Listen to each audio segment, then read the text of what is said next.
সালে ২৭ খ্রিস্টাব্দে শ্রী রামকৃষ্ণ মঠ মিশনের সাধারণ সম্পাদক নির্বাচিত হয়েছিলেন স্বামী শুদ্ধানন্দ মহারাজ, যার জীবনের শ্রেষ্ঠ কীর্তি হল স্বামীজির গ্রন্থাবলীর বঙ্গানুবাদ এবং দ্বিতীয় কীর্তি হল স্বামীজির আদেশ অনুযায়ী রাখা মঠের ডায়েরি, যা সে সময়কার বহু তথ্যের উৎসরূপে পরিগণিত হয়। এখন আমরা গুরুগত প্রাণ সেই স্বামী শুদ্ধানন্দ মহারাজ সম্পর্কে বিস্তারিত জানব শ্রীমতী কমলা ব্যানার্জি মহাশয়ার কাছ থেকে।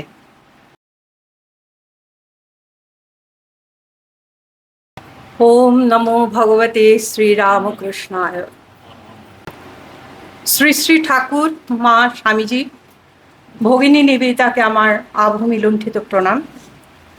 পরম গুরুর আশীর্বাদে প্রাপ্ত মঞ্চে উপবিষ্ট আমাদের আচার্য গুরু শ্রীমৎ স্বামী মহাতপানন্দজি মহারাজের চরণ কমলে আমার ভূমিষ্ঠ প্রণাম। উপস্থিত সকল ভক্তকে প্রণাম, শ্রদ্ধা। আমার আজকের বিষয় গুরুগত প্রাণ শুদ্ধানন্দ।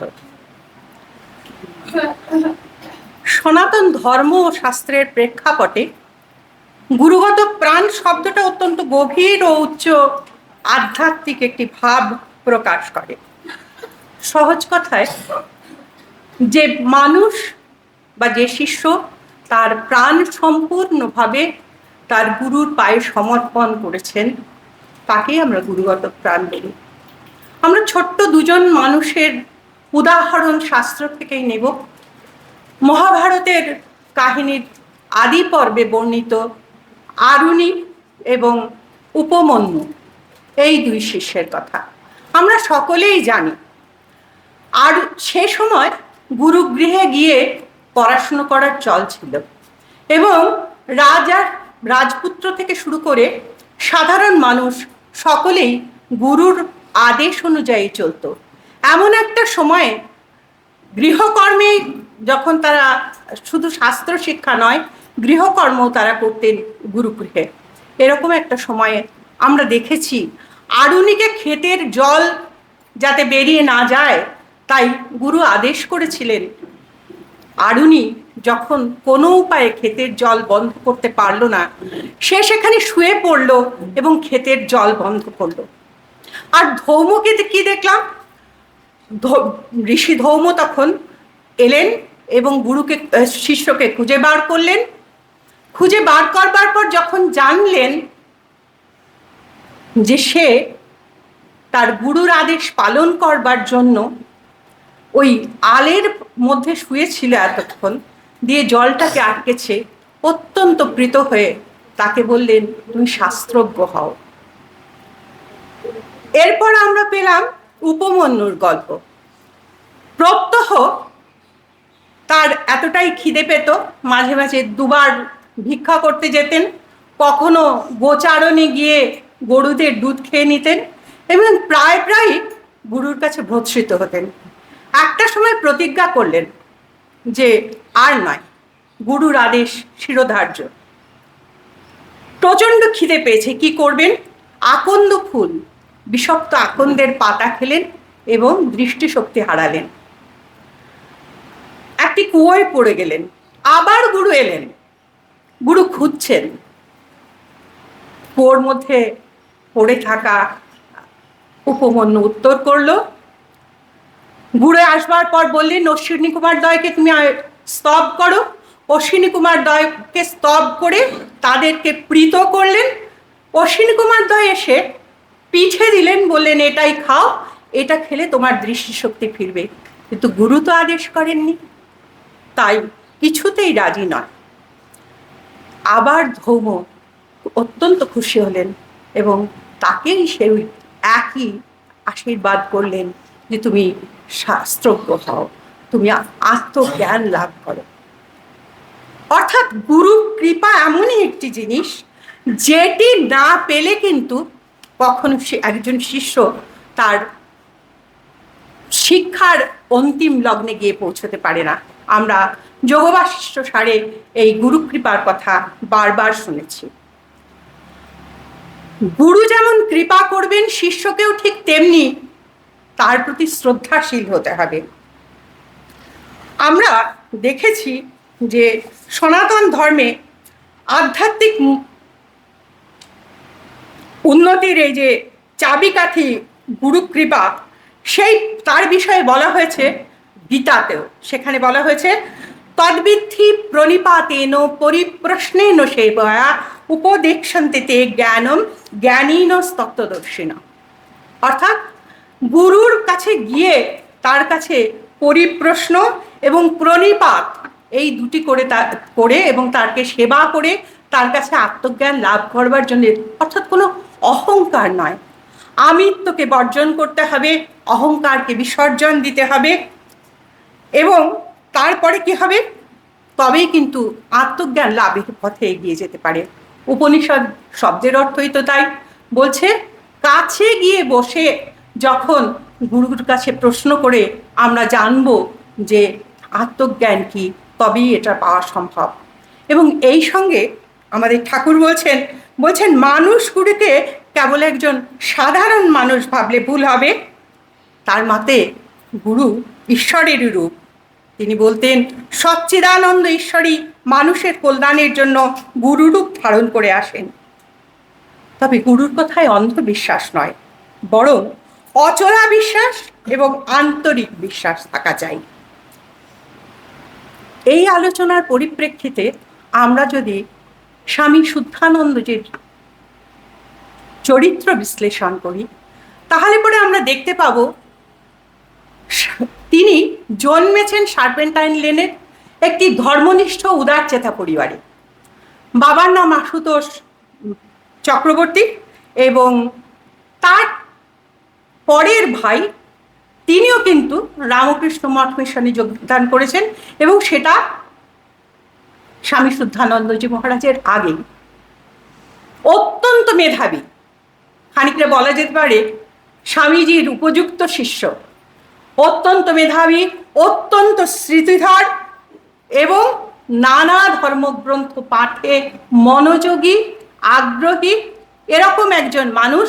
তিনি খুঁজে বেড়াচ্ছেন পথ কি। তিনি এইরকম একটা সময়ে স্বামীজি পাশ্চাত্যে বেদান্তকে প্রতিষ্ঠা করলেন এবং তার দুন্দুভি নিনাদ ভারতবর্ষে এসে পৌঁছল। ইন্ডিয়ান মিরারের প্রত্যেকটি সংখ্যায় অত্যন্ত সুন্দরভাবে বর্ণিত হতে শুরু করলো, এবং সুধীর চক্রবর্তী, পরবর্তীতে যিনি শুদ্ধানন্দজি মহারাজ, তিনি প্রত্যেকটি কাগজ সংগ্রহ করতে শুরু করলেন এবং স্বামীজির এই প্রত্যেকটি বক্তৃতা সেটা তিনি পড়তে শুরু করলেন এবং স্বামীজির প্রতি আকৃষ্ট হতে শুরু করলেন। সঙ্গে সঙ্গে শুরু হলো বরাহনগর এবং আলমবাজার মঠে যাতায়াত। স্বামীজি আসার আগেই এই শশী মহারাজ এবং বাবুরাম মহারাজ, মানে প্রেমানন্দজি মহারাজ, রামকৃষ্ণানন্দজি মহারাজ, এদের সঙ্গে তার সাক্ষাৎ হয়ে গেছে, এবং সে বিষয়ে পড়াশুনো করছেন। এরপরে ঘটল সেই অদ্ভুত অপূর্ব দিন, যেদিন স্বামীজি এসে দাঁড়ালেন। সমস্ত মানুষের মতন সুধীর চক্রবর্তীও গিয়ে দাঁড়িয়েছেন শিয়ালদার রেল স্টেশনে। যেখানে তিনি দাঁড়ালেন, অদ্ভুতভাবে ট্রেনটা এসে দাঁড়ালো ঠিক সেই জায়গাতেই।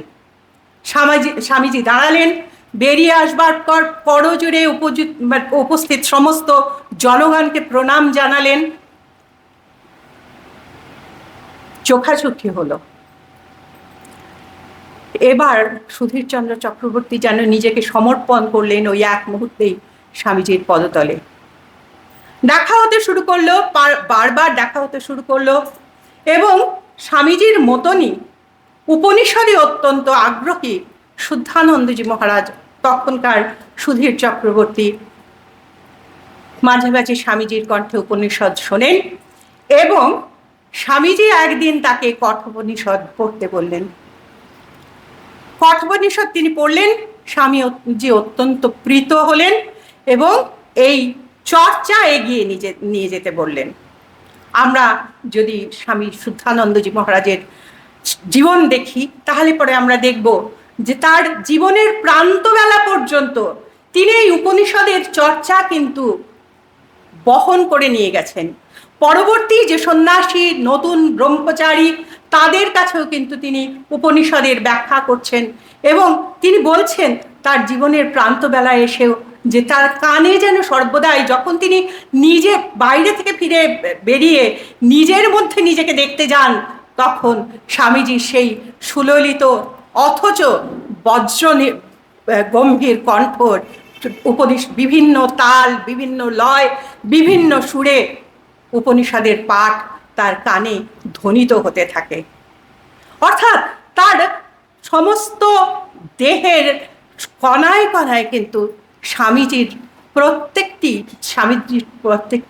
চারিত্রিক বৈশিষ্ট্য যেন তার প্রত্যেকটি কোষের মধ্যে পরিবাহিত হচ্ছিল।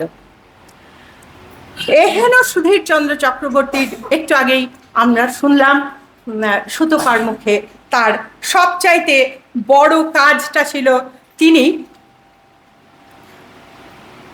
স্বামীজির যত বক্তৃতা, কলম্বো টু আলমোড়া এবং রাজযোগ, কর্মযোগ, জ্ঞানযোগ, এই সমস্ত ইংরেজির যে গ্রন্থগুলো বা বক্তৃতাগুলো সমস্ত কিছুর বাংলা অনুবাদে তিনি করেছিলেন।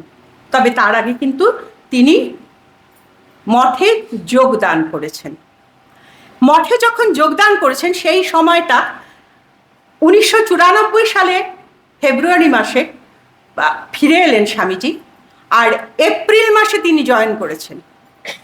এই 2 মাসের মধ্যে বহুবার দেখা হয়েছে স্বামীজির সঙ্গে এবং স্বামীজির প্রত্যেকটি বৈশিষ্ট্যকে তিনি এতটাই শ্রদ্ধা করে গ্রহণ করেছেন যে আগে যে মানুষ ছটফট করছিলেন একটা পথ খুঁজে পাওয়ার জন্য, তার কাছে কিন্তু এখন আর কোনো পথের প্রয়োজন নেই।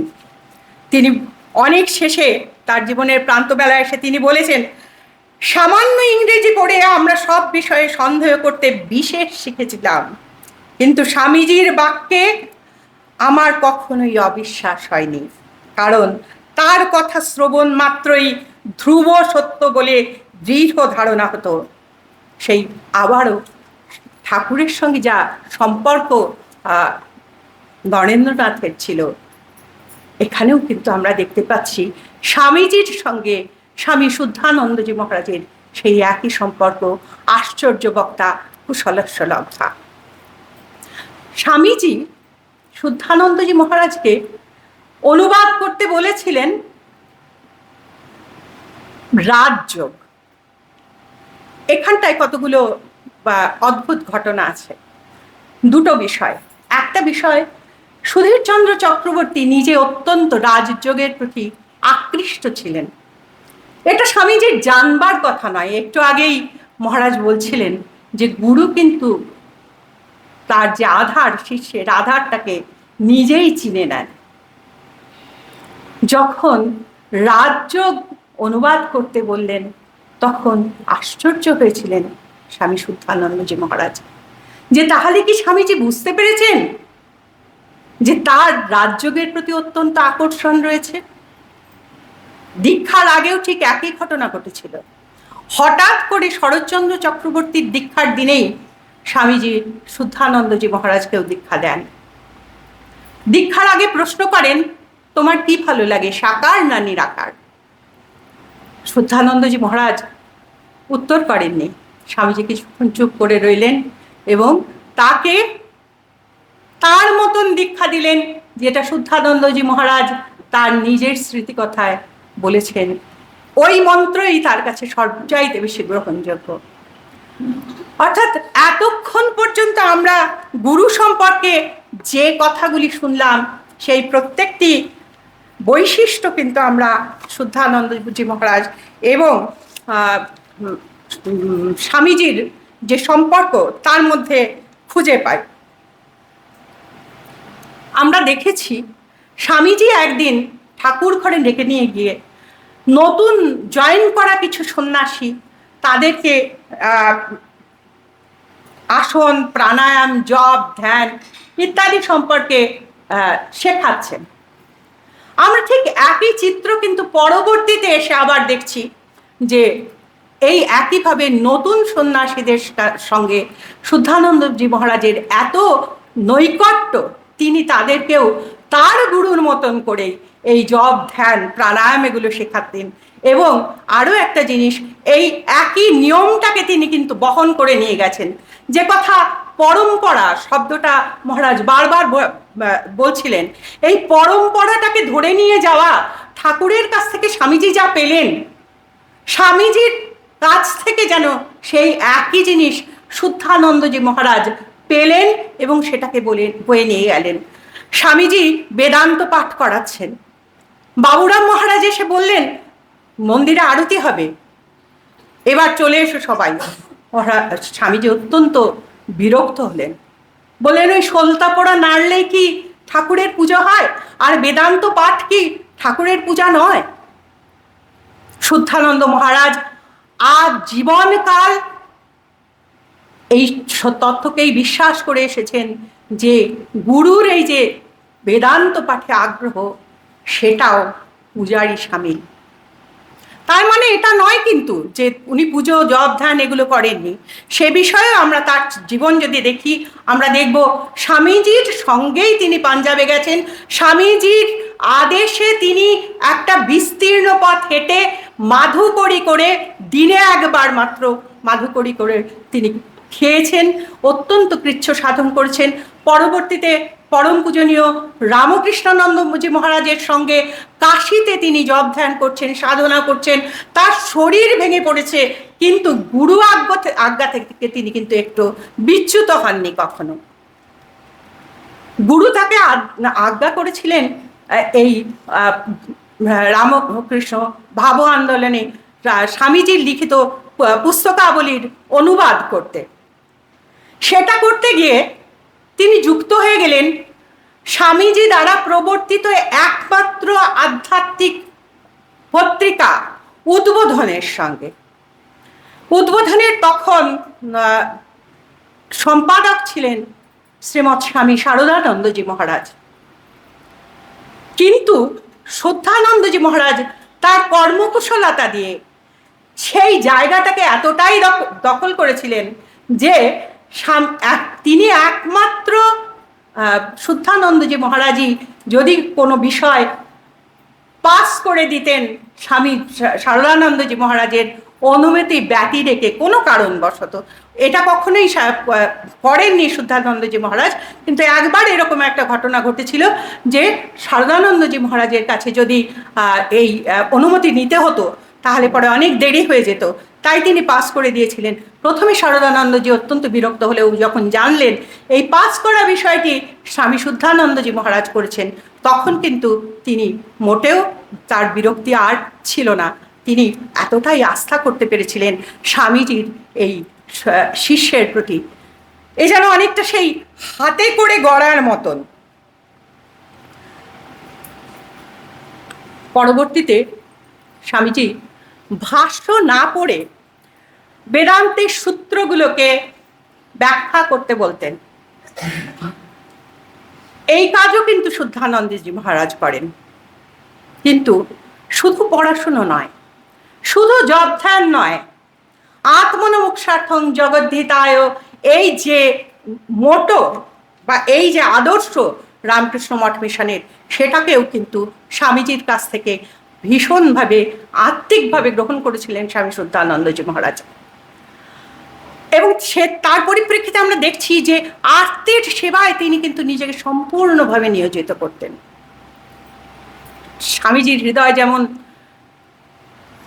নবীন সন্ন্যাসীদের জন্য অত্যন্ত উন্মুক্ত ছিল, সাধারণ মানুষের জন্য উন্মুক্ত ছিল। তিনি বলছেন একজন কুকুরও যদি অভুক্ত থাকে তাহলে পরেও তার মুক্তি নেই।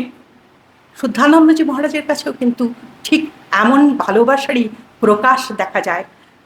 ঠাকুর ছিলেন লাভ পার্সনিফাইড, তা থেকে সেই ভালোবাসার স্বামীজি নিজের সম্পর্কে বলছেন আমার হৃদয়টা অনেক উন্মুক্ত হয়ে গেছে। শুদ্ধানন্দজি মহারাজকে আমরা কিন্তু দেখছি শেষ পর্যন্ত সেই মায়ের মতো ভালোবাসা তার সমস্ত মঠের সমস্ত মঠে আশ্রিত শিষ্য, ব্রহ্মচারী সকলের প্রতি এবং ভক্ত সকলের প্রতি সেই ভালোবাসার দেখিয়ে গেছেন তিনি। অত্যন্ত কর্মকুশলতা দেখিয়েছেন সম্পাদক রূপে। সুতরাং স্বামীজির যা যা কিছু চরিত্রের বৈশিষ্ট্য সমস্তই তিনি গ্রহণ করেছিলেন। আরেকটি জিনিস না বললেই নয়, তিনি এই মঠে যোগদান করার 4-5 দিনের মধ্যেই মঠের এই অনেক নতুন সন্ন্যাসী যোগদান করেছেন বলে একটা নির্দিষ্ট নিয়ম তৈরি করবার একটা কথা হলো। সবাই, স্বামীজি বললেন আমি মুখে বলছি, কেউ একজন লিখে নাও। কিন্তু কেউ আর স্বামীজির মতন মানুষের সামনে এগিয়ে এসে লিখে নেওয়ার সাহস করছে না। তারপরে কেউ একজন এগিয়ে এলো। এই কেউ একজনটাই কিন্তু পরবর্তীতে স্বামী শুদ্ধানন্দজি মহারাজ। যে কথা এক্ষুনি আমরা সুতপার মুখে শুনলাম যে মঠের ডায়েরি বা মঠের বেলুড় মঠের যে নীতিগুলো নির্ধারণ হয়েছিল সেগুলো কিন্তু প্রথম শুদ্ধানন্দজি মহারাজই হাতে লেখেন এবং স্বামীজি সেটা মুখে বলেছিলেন। পরবর্তীতেও এই নীতিগুলো সর্বদাই নীতির ডায়েরিগুলো তিনি মেনটেন করতেন। স্বামী গুরুর সেবা করেছেন অকুণ্ঠভাবে, মায়ের মতো। প্রখর দৃষ্টি ছিল তার অসুস্থ স্বামীজির সেবার প্রতি। অর্থাৎ সব দিক থেকে যদি আমরা দেখি তাহলে পরে আমরা দেখব তিনি সত্যি গুরুর ভাব, গুরুর তার চেতনা তার জীবনে যেন স্পন্দিত হতো। তাই স্বামী শুদ্ধানন্দজি মহারাজকে এই যে গুরুগত প্রাণ এরকম একটা বিশেষণে ভূষিত করা হয়েছে, এর থেকে বোধহয় সার্থক বিশেষণ আর কিছু হতে পারে না। আসুন আমরা সবাই মিলে প্রার্থনা করি গুরু পূর্ণিমার এই পূর্ণ লগ্নে যে আমরাও যেন গুরুগত প্রাণ হতে পারি, কারণ গুরুই ঈশ্বর। গুরু কৃপা থাকলেই আমরা তবে সাধন পথে অগ্রসর হতে পারবো। ওম শান্তি শান্তি শান্তি। ওম তৎসৎ। শ্রীরামকৃষ্ণায় নমস্তে।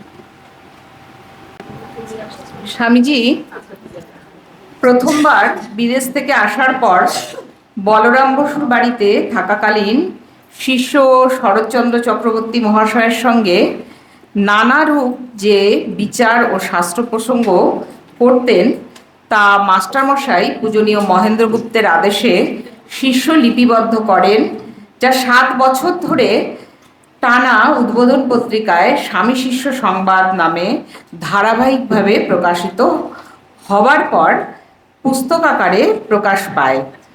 এখন আমরা সেই স্বামী শিষ্য সংবাদ থেকে গুরু প্রসঙ্গে পাঠ শুনব। পাঠ করবেন শ্রীমতী কৃষ্ণা লাহিড়ী মহাশয়া।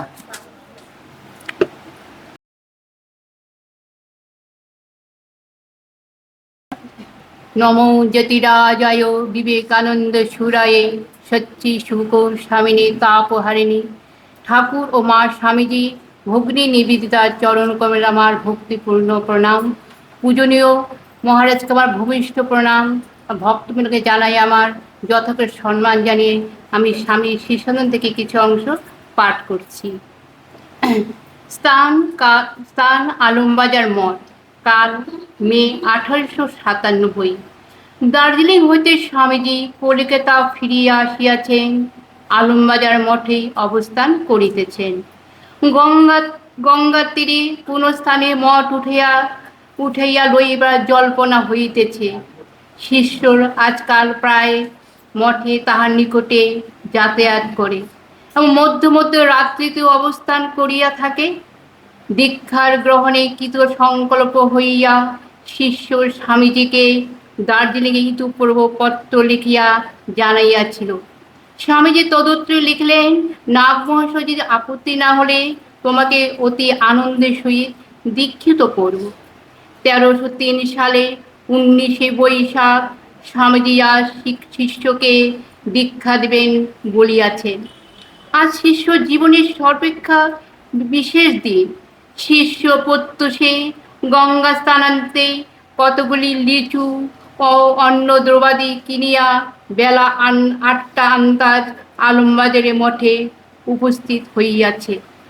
শিষ্যকে দেখা স্বামীজি রহস্য করিয়া বলিলেন, আজ তোকে বলে দিতে হবে না? স্বামীজির শিষ্যকে ওই কথা বলিয়া আবার হাস্যমুখে সকলের সঙ্গে আমেরিকার নানা প্রসঙ্গ করিতে লাগিলেন। ধর্মজীবন গঠন করিতে হইলে কিরু একনিষ্ঠ হইতে হয়, গুরুতে কিরু অচল বিশ্বাস ও দৃঢ় ভক্তিভাব রাখিতে হয়, গুরুবাক্য কিরূপ আস্থা স্থাপন করিতে হয় এবং গুরুর জন্য কিরূপে প্রাণ পর্যন্ত বিসর্জন দিতে হয়, প্রস্তুত হতে হয়, এই সকল প্রসঙ্গ সঙ্গে সঙ্গে হইতে লাগিল।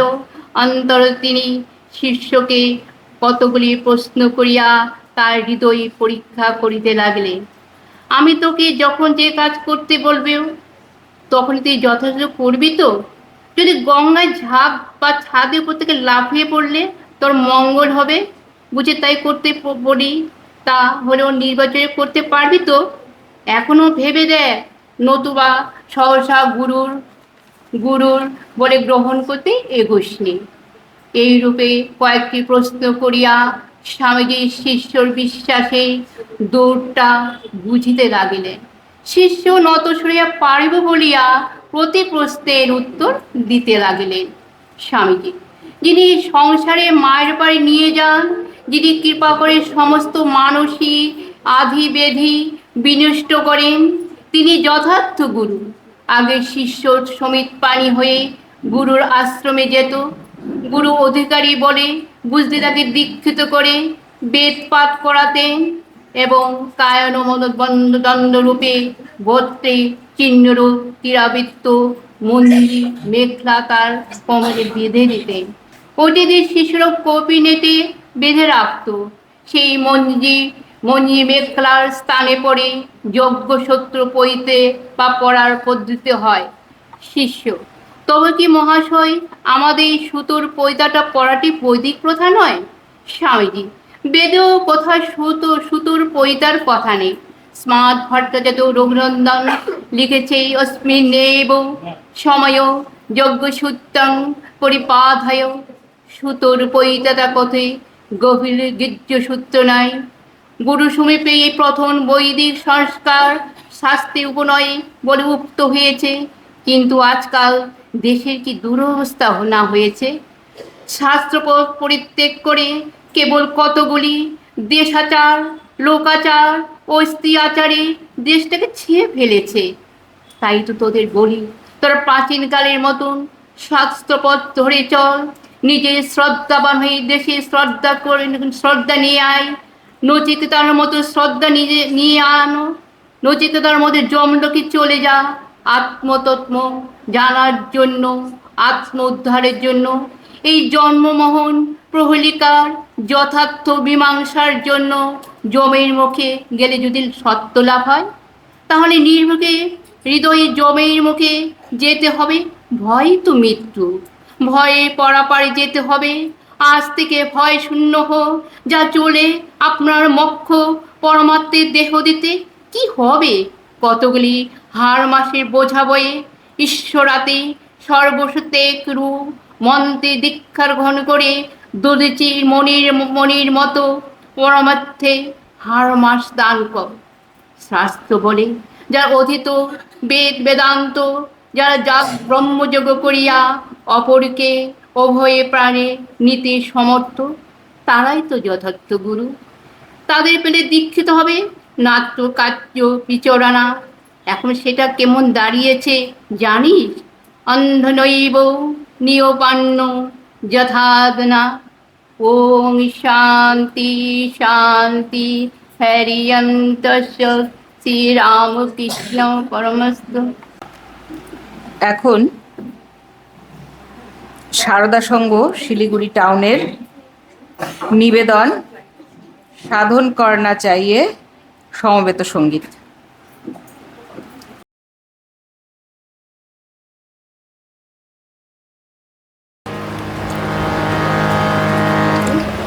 साधन करना चाहिए मनवा, भजन करना चाहिए।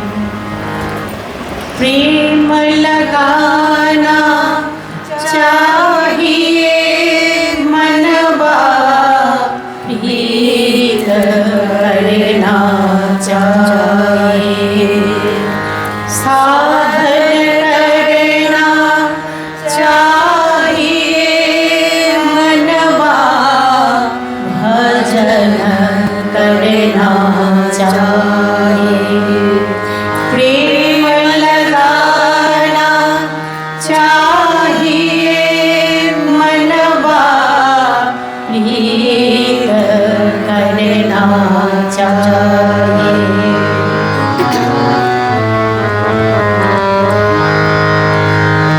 तुलसी पूजन से हरि मिले तो तुलसी पूजन से हरि मिले तो मैं बुझू तुलसी झाड़ पत्थर पूजन से हरि मिले तो मैं बुझू पहाड़ साधन करना चाहिए मनवा भजन करना चाहिए प्रेम लगाना चाहिए मनवा प्रीत करना चाहिए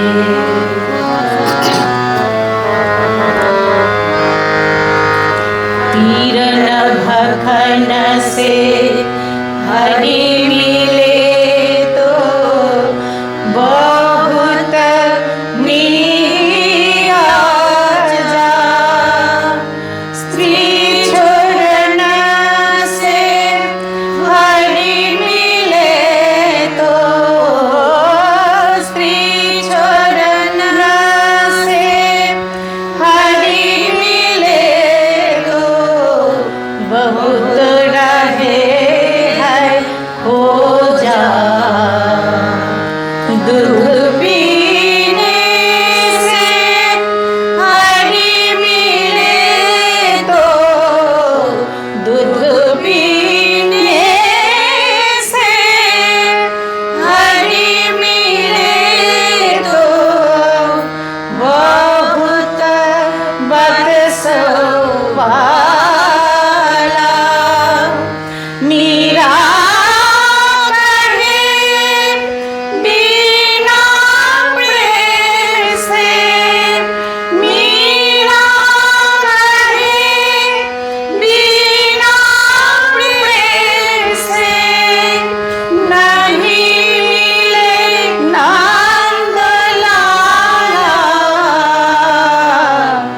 नहीं मिले नंद लाला साधन करना चाहिए मनवा भजन करना चाहिए प्रेम लगाना चाहिए मनवा प्रीत करना चाहिए साधन करना चाहिए मनवा भजन करना चाहिए प्रेम लगाना चाहिए प्रीत करना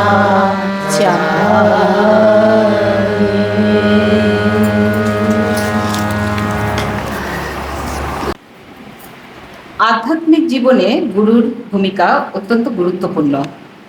গুরুকরণ না হলে আধ্যাত্মিক জীবনের গতিপথ কী পরিণতি পায় তা আমরা শিক্ষা নেব সাধু অমূল্যর জীবন থেকে।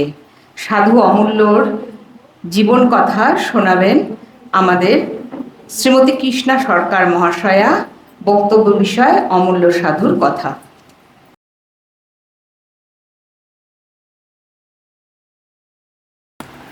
ঠাকুর, মা, স্বামীজি এবং ভগিনী নিবেদিতার চরণে আমার শতকোটি প্রণাম। শ্রদ্ধেয় মহারাজকে আমার আগমী লুণ্ঠিত প্রণাম এবং উপস্থিত সকলকে আমার প্রণাম ও ভালোবাসা।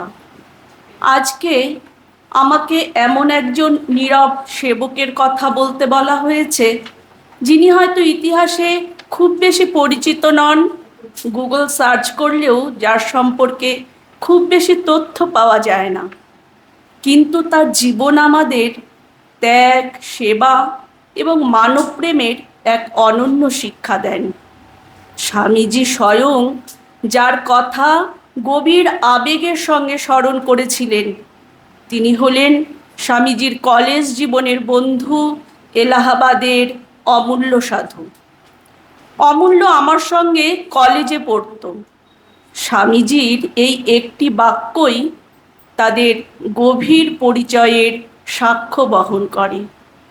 স্বামীজি আরও বলেছিলেন, অমূল্য ছিল অত্যন্ত মেধাবী, উদার মনস্ক, জ্ঞান পিপাসু। তিনি প্রথম থেকেই ছিলেন জ্ঞান মার্গের অনুসারী। আধ্যাত্মিকতার জীবনে তার প্রবেশ এখান থেকেই। আর সাধনার ক্ষেত্র হিসাবে তিনি বেছে নেন সেবাযজ্ঞকে। জীবে প্রেম করে যেই জন, সেই জন সেবিছে ঈশ্বর। অমূল্য সাধুর সমগ্র জীবন ছিল এই বাণীরই প্রতিচ্ছবি। তিনি ছিলেন একনিষ্ঠ সেবক।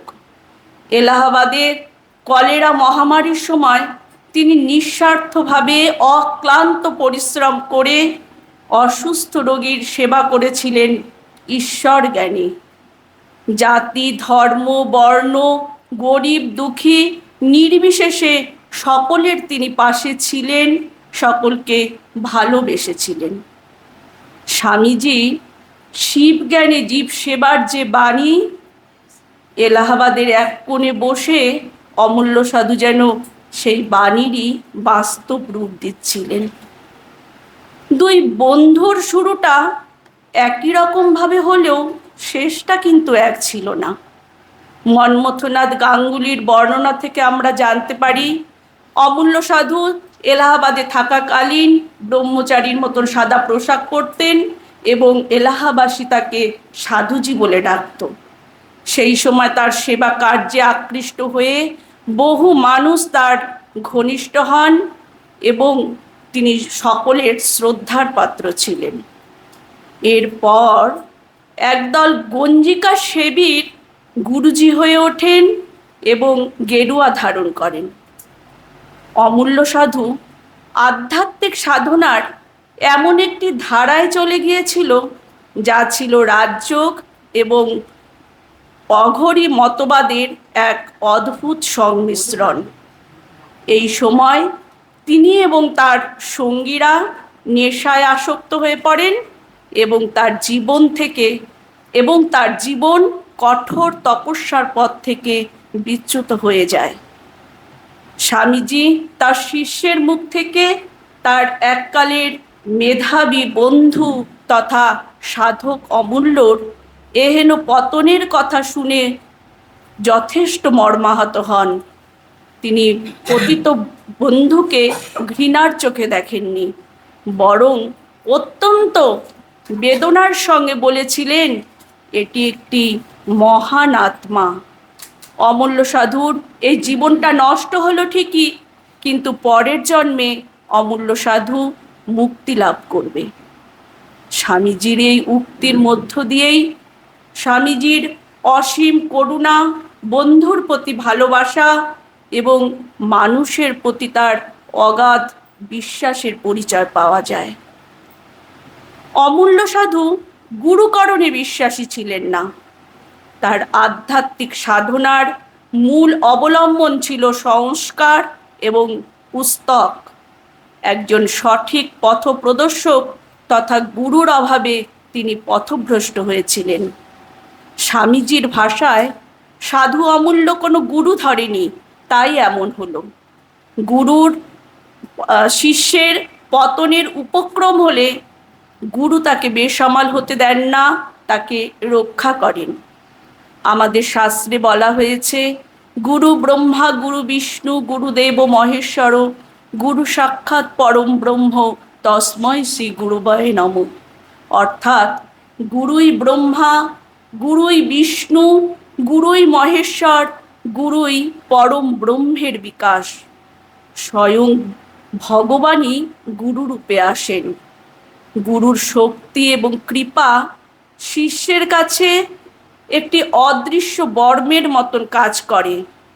গুরুর শক্তি একজন শিষ্যকে শুধুমাত্র তার জাগতিক বা পারমার্থিক দিকেই এগিয়ে যেতে সাহায্য করে না, তার জীবনের প্রতিটি পদক্ষেপে সমস্ত নেতিবাচক দিকগুলি, ভয়, বিভ্রান্তি, দুঃখ, শোক, অসফলতা, ব্যর্থতা সমস্ত কিছু থেকে রক্ষা করেন। গুরুর এই দৈব শক্তি শিষ্যের ভেতরের অহংকার এবং মোহকে দূরে সরিয়ে রেখে তার ভেতরের সুপ্ত সম্ভাবনাকে জাগিয়ে তোলেন। গুরু শিষ্যের হাতটি ধরে তাকে সুরক্ষিত রেখে তাকে ঈশ্বর দর্শন করিয়ে গুরু ঈশ্বরের সাথে মিশে যান। অমূল্য সাধু এই গুরু কৃপার থেকে বঞ্চিত ছিলেন। অমূল্য সাধুর জীবন আমাদের শিক্ষা দেয়, অসাধারণ মেধা, ত্যাগ থাকা সত্ত্বেও সঠিক আধ্যাত্মিক দিশার অভাবে একজন সাধকেরও পতন ঘটতে পারে। অমূল্য সাধুর জীবন যুব সমাজের কাছেও একটি সতর্ক বার্তা। চরিত্র, আত্মসংযম, সৎসঙ্গ, শৃঙ্খলতা এগুলো জীবনের পরম সম্পদ, এগুলোকে নষ্ট হতে দিতে নেই। এরপর স্বামীজি নির্দেশ দেন তার শিষ্যকে সে যেন এলাহাবাদে গিয়ে অমূল্য সাধুর সঙ্গে দেখা করেন এবং অমূল্য সাধুর যা প্রয়োজন তা যেন তাকে দেওয়া হয়। অমূল্য সাধু এই সময় অদৃশ্যভাবে স্বামীজি যখন জানতে পারলেন যে স্বামীজি তাকে স্মরণ করেছিলেন, তখন তিনি আবেগে আপ্লুত হয়ে পড়েন। উপহার হিসেবে তিনি গরুর দুধের ঘি এবং কিছু ফল চেয়েছিলেন। উপহার হিসেবে তা যৎসামান্য হলেও এই সময় বোধ হয় তিনি অদৃশ্যভাবে স্বামীজির কৃপা লাভ করেছিলেন। কৈশোরে যে বেদান্ত দর্শন তার লক্ষ্যবস্তু ছিল, তা হয়তো স্বামীজির কৃপা বলে তার লাভ হয়ে থাকবে। জীবনের অন্তিম পর্বে তিনি প্রায়োপবেশনের সংকল্প নিয়ে মাতা ভাগীরথীর কোলে তার পাপ পুণ্যের সমস্ত সংস্কার বিসর্জন দিয়ে আবার সাধনার জগতে লীন হয়ে যান। হয়তোবা পুনরায় জন্মগ্রহণ করে ব্রহ্মজ্ঞান লাভের জন্য আবার কোথাও তপস্যায় লীন হয়েছিলেন। নমস্কার। জয় ঠাকুর, জয় মা, জয় স্বামীজি। এবারে আমাদের বহু প্রতীক্ষিত সময়। আজকাল এই জিনিসটা লক্ষ্য করা যায় যে পাঠচক্রে কিংবা ভক্ত সম্মেলনে সবাই পরিতোষদার জন্য অপেক্ষা করে থাকে যে পরিতোষদা কখন গল্প বলবেন। তো এখন আমরা ঠাকুরের বলা গল্প গুরু শিষ্য সম্পর্কে শুনবো শ্রীযুক্ত পরুতেশ বর্ধন মহাশয়ের কাছ থেকে।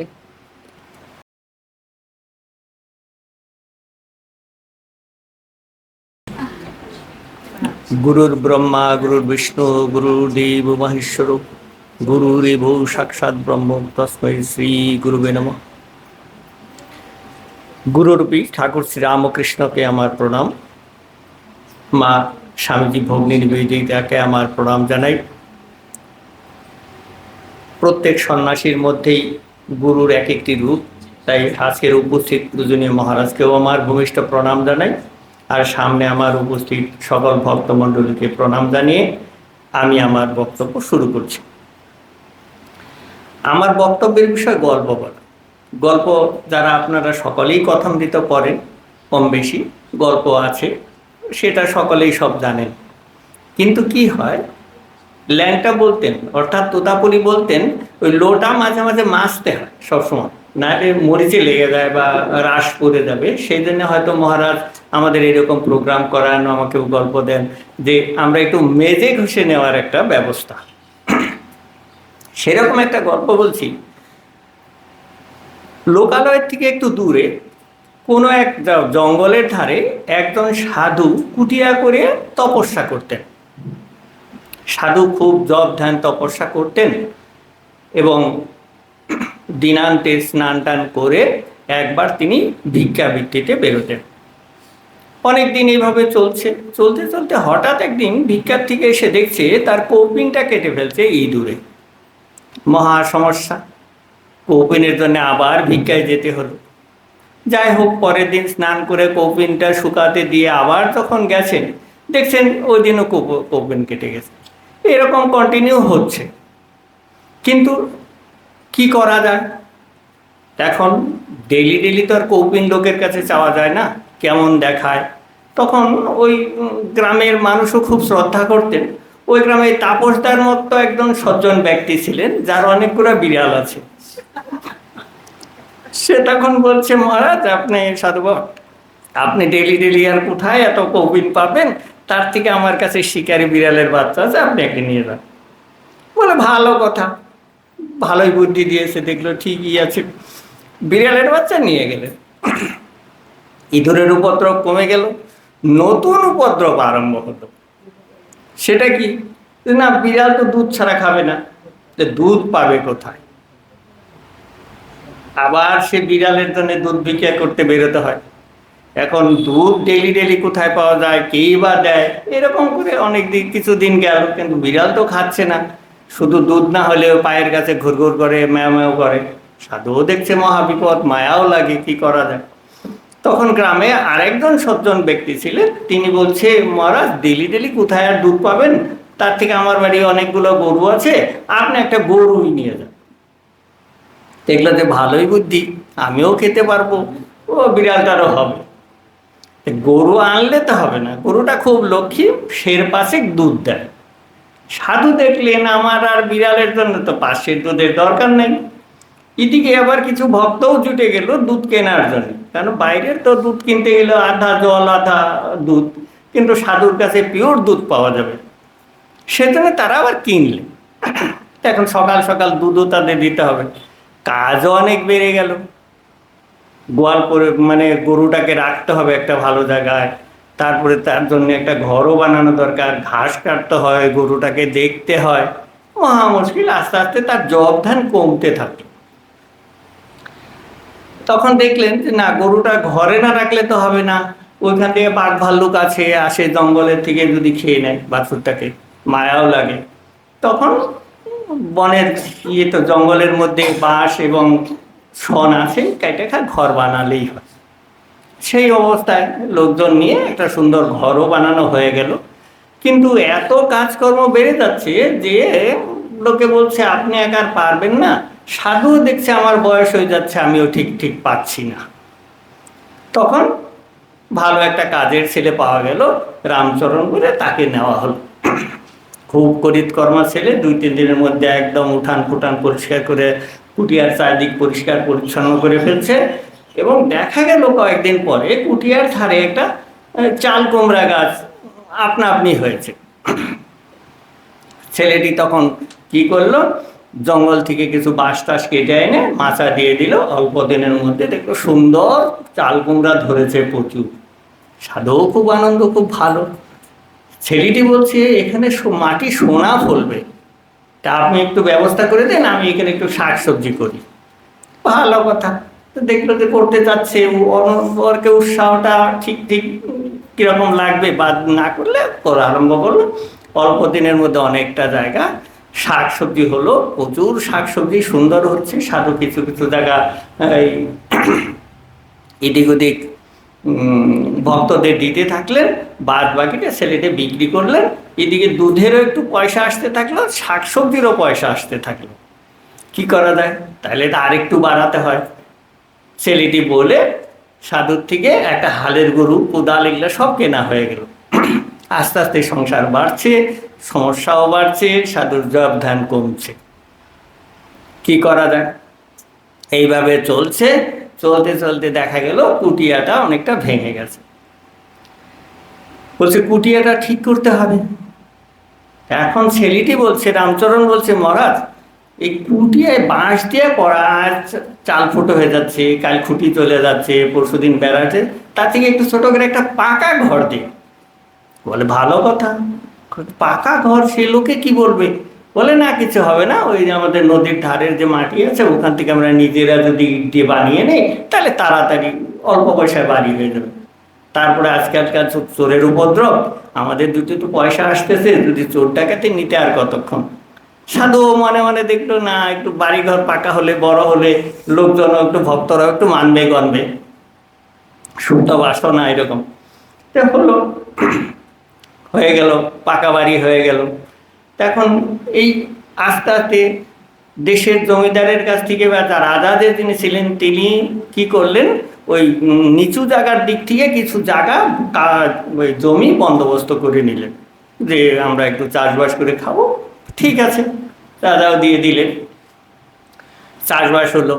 এখন চাষবাস যত বাড়ছে, হালের গরু তত বাড়ছে। আস্তে আস্তে 4টা 5টা 6টা 7টা 8টা হাল হয়ে গেল, কাজের এরকম লোকজন বাইরে গেল। সাধুর ওই ছোট ঘরে আর হচ্ছে না, তখন বড় করে বাড়ি হলো, হতে থাকলো, চারিদিকে বাউন্ডারি হতে থাকলো, ওয়াল হতে থাকলো। এখন সাধু কিন্তু সেই ধানের জমি ধান বিক্রি করতে হবে, তারপর অনেক রকম বড় বড় লোক আসতেছে, শাকসবজি হচ্ছে, পুকুরের মাছ হচ্ছে, সেগুলো বিক্রি করতে হবে। এই নিয়ে ব্যস্ত হয়ে গেল, জব ধ্যান মাথা। এইভাবে চলতে চলতে, যেমন বলা হয় কি আমাদের শাস্ত্রে, যে পশু যারা প্রবৃত্তি তারা কি করে, তারা অভ্যাস বসে করে। যেরকম করবেন, হালের গরু হালি মারবে, গরু টানা, যেসব বলদ গরু গাড়ি টানে গাড়ি টানবে। আর মানুষ কি করে, তার বিচারের দ্বারা। আর আমাদেরও বিচার, যখন আমরা নিচের দিকে মনটা যখন যায়, তখন আমরা মনের মধ্যে নানান রকম জাল বুনি, উল্টা পাল্টা ভুলভাল জাল বুনি, না এটাই ঠিক, এইরকমই বোধ হয়, তো কতটুকুই তো করে, কিছু হবে না। এইরকম এই সাধুর ক্ষেত্রে হচ্ছে। এদিকে সাধুর গুরু অনেক দিন থেকে শিষ্যের কোনো খোঁজ পাচ্ছেন না। তখন কি করা যায়, সে নিজেই খুঁজতে খুঁজতে আসেন। মানে গুরু যে শিষ্যকে উদ্ধার করে সেটা এখান থেকে বোঝা যায়, যে গুরু খুঁজতে খুঁজতে চলে আসছে। আইসে দেখছেন এখানে জঙ্গল ছিল, জঙ্গলের ধারে কুটিয়া ছিল, কিন্তু এখানে তো চারিদিকে প্রচুর বাড়ি হয়ে গেছে, রাজবাড়ির মতো হয়ে গেছে, ব্যাপারটা কি? তখন ওইখানে একজনকে লোককে জিজ্ঞেস করা হলো যে এখানে এক সাধু ছিল। বলছে হ্যাঁ, এই সাধুরই তো এই বাড়ি। তাহলে সাধুর বাড়ি এরকম? বলছে হ্যাঁ, এটা সাধুর বাড়ি। উনি সোজাসুজি চলে গেলেন সাধুর বৈঠকখানায়। দূরের থেকে শিষ্য গুরুদেবকে ডেকে চিনতে পারলেন। চিনতে পারে আইসে বললেন, প্রণাম করলেন, এবং তখন গুরুদেব বললেন, আরে এসব কি? বলছে গুরুদেব, এক কৌপিন গাও আসতে। তার মানে বলে এক কৌপিনের জন্য এই রাজপ্রাসাদ হয়ে গেছে। তখন গুরুদেব, তখন শিষ্য তার ভাবনা বুঝতে পারলো, তার ভুল ভাঙে গেল। সে তখন গুরুদেবের সাথে তপস্যায় চললেন। তাপসদা বললেন, ওই প্রত্যুষদা বললেন, আমাদের একটা কথামৃত পড়ার সময়, অজ্ঞান অতিমিরান্ধাস্য জ্ঞানাঞ্জলা শলাকায়, ওখানে কিন্তু গুরুর আশীর্বাদ বা গুরুর দর্শনে শিষ্যের জ্ঞান চক্ষু খুলে গেলেন, তিনি রাজপ্রাসাদ সব পেলে চলে গেলেন। আমরা মহারাজের সঙ্গ করছি, কথামৃত পড়ছি, অনেক রকম শাস্ত্রগ্রন্থ পড়ছি, বিভিন্ন জায়গায় দেখাচ্ছি, আমাদের কিন্তু অনেকেরই ঠিক মতো সেটা হয় না। হয়তো আপনাদের মধ্যে অনেকেরই হয়, কিন্তু বেশিরভাগই দেখা যায় না এই পরিবর্তনটা। কারণটা কি? 1 নাম্বার হলো, প্রথমেই বললাম, আমরা জাল বুনি, ফাঁক ফোকর দিয়ে কেটে যাওয়ার চেষ্টা করি। একটা ছোট্ট উদাহরণ দিলে আপনারা হয়তো বুঝতে পারবেন। কীরকম? এক জঙ্গলে ধারে রাস্তা, সেই জঙ্গলে এক কাঠুরিয়া কাঠ কাটছে। কাঠ কাটার সময় পিছনে কি একটু আওয়াজ পেলেন, আর পেয়ে দেখছে পিছনে এক অপূর্ব সুন্দরী একজন মহিলা দাঁড়িয়ে আছে। দেখে তিনি হাঁ করে তাকিয়ে আছেন, এত সুন্দর, কি করা যায়, কিছু আর বলতে পারছেন না, কার বাড়ির মেয়ে, কি করা যায়। তখন সেই নীরবতা ভেঙে সেই মেয়েটি বলছে, আমাকে বিয়ে করবে? ওর তো আওয়াজ আরো বন্ধ হয়ে গেছে, সাথে সাথে কোরাল টোরাল যা ছিল সব ফেলে টেলে বলছে, কাজীর বাড়ি চলো, মুসলমান তো, কাজীর বাড়িতে বিয়ে করাতে হবে।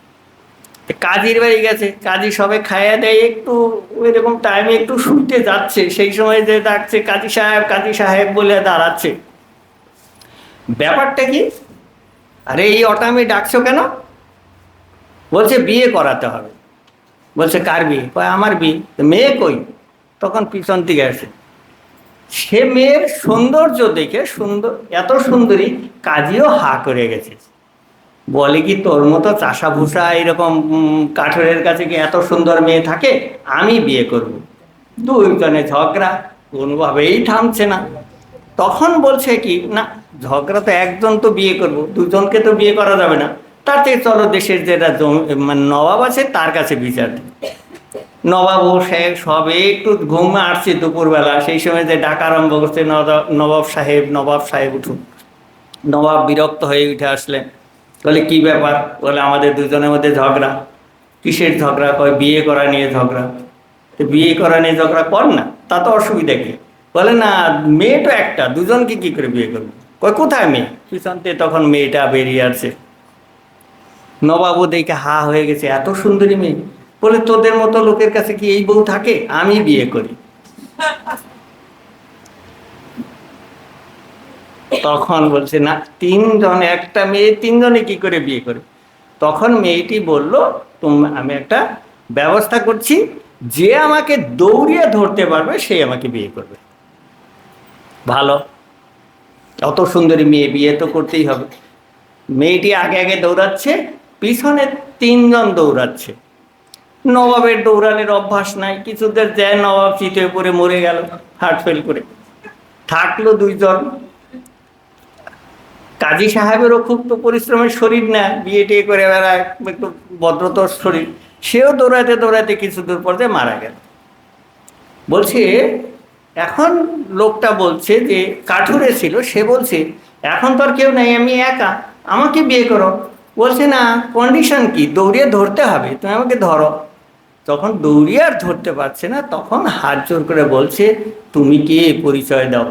তখন বলছে, আমি লোভ।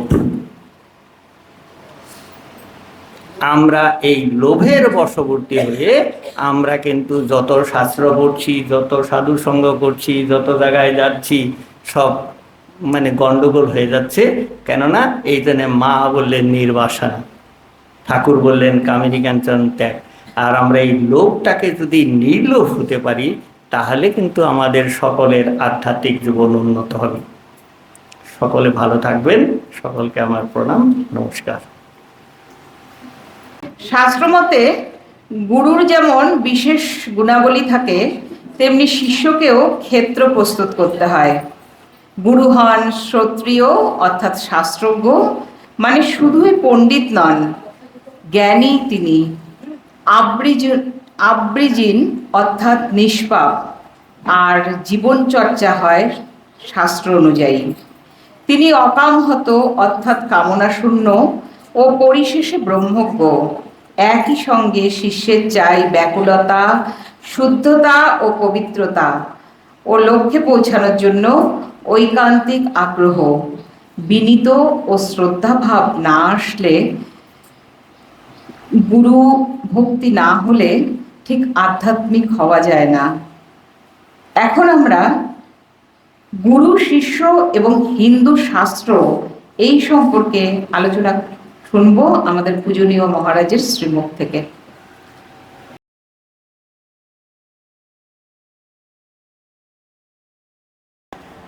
আমরা এখন দেখব গুরু শিষ্য আর হিন্দু ধর্ম এই সম্পর্কে।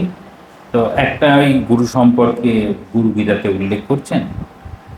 আজকে গুরু পূর্ণিমা উদযাপন করা হচ্ছে বলাই ভালো। গুরু পূর্ণিমা কয়েকদিন আগেই গেছে। এটা 2026, আজকে আগস্ট মাসের 2 তারিখ। তো আজকে নিবেদিতা পাঠচক্র অনলাইন অফলাইন সবই আছে। সবাইকে আমার যথাযথ সম্বোধন প্রণাম। আমরা যদি হিন্দু ধর্ম এরকম ভাবি, তাহলে হিন্দু ধর্মটা হচ্ছে সনাতন ধর্ম। হিন্দু শব্দের অর্থ স্বামীজি যেভাবে করছেন, এই হিন্দু শব্দটার উদ্ভব হয়েছে, আমরা আসলে সবাই বৈদিক ধর্ম বা সনাতন ধর্ম স্বামীজি এটাই বলতে চেয়েছেন। যেহেতু পারস্যের অধিবাসীরা তারা ওই স উচ্চারণ করতে পারতো না, সিন্ধু নদ সেটিকে উচ্চারণ করত।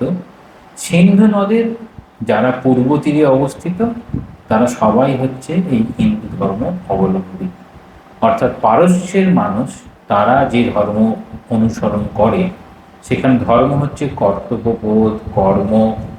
একটা সমাজে চলার জন্য যা যা প্রত্যেকের কর্ম বলে বা ধর্ম বলে নির্ধারিত আছে, সেটি সিন্ধু নদের পূর্ব দিকে যারা থাকতেন তারা এক ধরনের পালন করতেন, ওনারা ওদের মতো পালন করতেন। এই যে আমরা উপনিষদে পাই পিতৃদেব ভব, মাতৃদেব ভব, আচার্য দেব ভব, অতিথি দেব ভব, এই যে বিশেষ বিষয়, অর্থাৎ আমাদের কাছের যত মানুষ আছে সবাইকে আমরা দেবতা মনে করব, এটা যেন বড় শিক্ষা। এই দেবতা মনে করার ভাবটি যখন আমরা এই পারস্য দেখি বা এই মধ্যপ্রাচ্য এইসব যখন দেখবো, সেখানে সেমেটিক রিলিজিয়ান আছে, সেখানে পুরুষকেই প্রাধান্য দেওয়া থাকে। অর্থাৎ দেবতা যদি আসতেই হয় তিনি পুরুষ রূপেই আসবেন, নারী রূপে আসবেন। দেখবেন সব জায়গায় পুরুষ আছে, আর সেখানে একটি ভয়ের বাতাবরণ আছে। তাকে পূজা করতে হবে, নইলে ভয়, আর তাকে যদি সন্তুষ্ট না করা যায় তাহলে তিনি আমাদের উপর এরকম ভাবনা। কিন্তু ভারতবর্ষের ভাবনায় যখনই ভাবা হবে সনাতন, তখন গুরু শিষ্যের মধ্যে অদ্ভুত সম্পর্ক।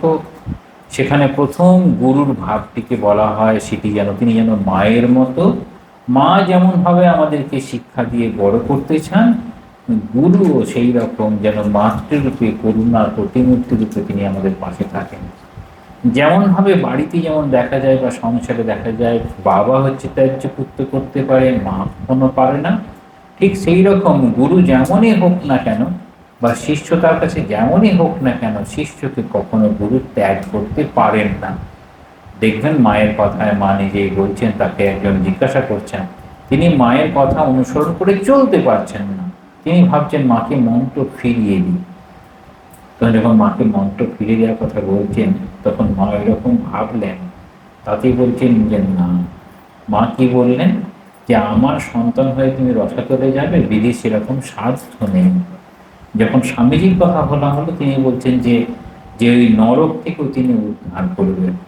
তো এইরকম হচ্ছে গুরু শিষ্যের প্রতি করুণা দেখাতে পারেন। এই শিষ্যের প্রতি করুণা দেখাতে গেলে তাহলে আমরা তো সবাই এরকম, আমাদের প্রত্যেকেরই বেশিরভাগেরই গুরুকরণ হয়েছে, তাহলে কি গুরু আমাদের কাছে এসে আমাদেরকে কি সেই নরক যাওয়া থেকে কি রোধ করবেন, না আমাদেরকে সম্পূর্ণরূপে মুক্তি প্রদান করবেন? সেখানেই বলা হয় শিষ্যের ঐকান্তিক ইচ্ছা। গুরু আমাদের সাহায্য করছেন আমাদের ঐকান্তিক ইচ্ছের ব্যাপারে। শ্রীরামকৃষ্ণ বলছেন, তার কৃপা বাতাস বইছে, পালটা আমাদের তুলতে হবে। পাল তোলার কাজটা যদি আমরা না করি, তাহলে আমরা বলতে পারি না যে তার কৃপার আগে আমি অধিকারী হয়েছি।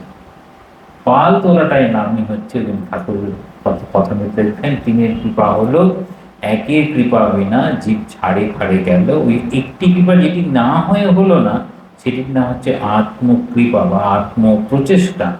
আমার প্রচেষ্টার উপরে নির্ভর করবে। এই আমার প্রচেষ্টার উপরে তো নির্ভর করবে অবশ্যই। এইবার আমার চাওয়া পাওয়ার উপরে নির্ভর করবে আমার গুরু। আমি যদি ফুটবল খেলতে চাই, তো ফুটবল একাডেমিতে আমাকে যেতে হবে, সেই গুরু নিতে হবে। ক্রিকেট খেলতে গেলে ক্রিকেট একাডেমিতে যেতে হবে। সেই রকম গুরু হচ্ছে, আমরা গুরুকরণ কেন করব? তাহলে মায়ের কথায় আজকে শোনা হলো গুরু সম্পর্কে। মা বলছেন যে শরীরটা শুদ্ধ হবে, এরকম বলছেন গুরুকরণ হতে পারে শরীর শুদ্ধ হবে। অর্থাৎ আমাদের যেন এই পাশবিক প্রবৃত্তির শরীর, সেটি যেন মনুষ্য প্রবৃত্তি হতে পারে, এরকম একটা ভোগ। তার ঊর্ধ্বে কিন্তু যেতে পারছে না। শরীরটা শুদ্ধ হলো, কিন্তু আমাদের শুদ্ধ মন, শুদ্ধ বুদ্ধি, শুদ্ধ আত্মা এক। তাহলে বুদ্ধির জায়গাটা তো শরীর নয়, মনের জায়গাটা শরীর নয়, অন্নময় কোষ হচ্ছে শরীর। তাহলে অন্নময় কোষটি আমার শুদ্ধ হল, কিন্তু আমার কি মন, বুদ্ধি, প্রাণ এগুলো সব শুদ্ধ হয়েছে? শুদ্ধ হয়। তাহলে বলছেন প্রকৃত গুরুর কাছে যেতে হবে, গুরুকে খুঁজতে হবে।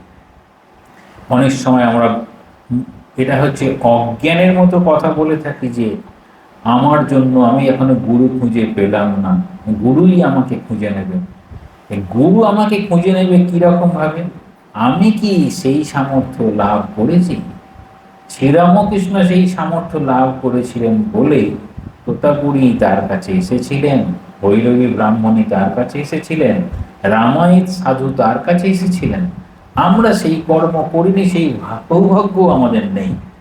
অর্থাৎ আমাদেরকেই যেতে হবে। যে কারণে স্বামীজি খুব সুন্দর একটা চিঠিতে লিখছেন, শিক্ষা প্রসঙ্গে যদিও, যে যদি পর্বত যদি না আসে তাহলে মোহাম্মদী পর্বতের কাছে যাবে। পর্বত তো আসবে না, পর্বতটা কি? সাগরে জন্ম, তার কোনো বোধ উৎপন্ন হয়নি। তাহলে সেখানে এই মোহাম্মদ তার কাছে যাবে। খালি আমাদের বোধ জন্মায়নি, কিন্তু আমাদের খালি জোর করে একটু গুরুর কাছে যেতে হবে। সেইটা হলে পরে আমাদের যেন ওই জড়বৎ অবস্থা, অর্থাৎ চৈতন্য সত্তার বিন্দুমাত্র যেখানে আভাস ঘটেন, সেখানে চৈতন্য সত্তার আভাস করে। এখানে মুন্ডক উপনিষদে খুব সুন্দরভাবে বলছেন যে গুরুর প্রয়োজন আছে, এবং সেই গুরু যদি বেদজ্ঞ হন তবেই তিনি আমাদেরকে আধ্যাত্মিক পথে যাওয়ার জন্য প্রেরণা দেবেন। তাহলে গুরু হতে হবে তিনি আধ্যাত্মিক ছাড়া অন্য বিষয়বস্তু কিচ্ছু ভাববেন। শ্রীরামকৃষ্ণের জীবন সম্পর্কে যখনই আমরা দেখি, ঠাকুরের নিজেই বলছেন, দেখো আমি ভগবান ছাড়া আর কিছু চাইনি। আবার তিনি বলছেন, যদি জগৎটা সত্য হতো, অর্থাৎ কামার পুকুর যদি সত্য হতো, তাহলে আমি সেটিকে সোনায় মুড়িয়ে দিতাম। তাহলে এগুলো সব জাগতিক বিষয়ে। তবে জাগতিক বিষয়ের কি উন্নতি একদম দরকার নেই? যখন দেখি স্বামী বিবেকানন্দের কথা, তখন বলছেন আমার ইচ্ছে হয় যুবকগুলোকে আমি জাপানে পাঠাবো, সেখান থেকে টেকনোলজি শিখে আসবে, এসে ভারতবর্ষে এরকম ভাববে।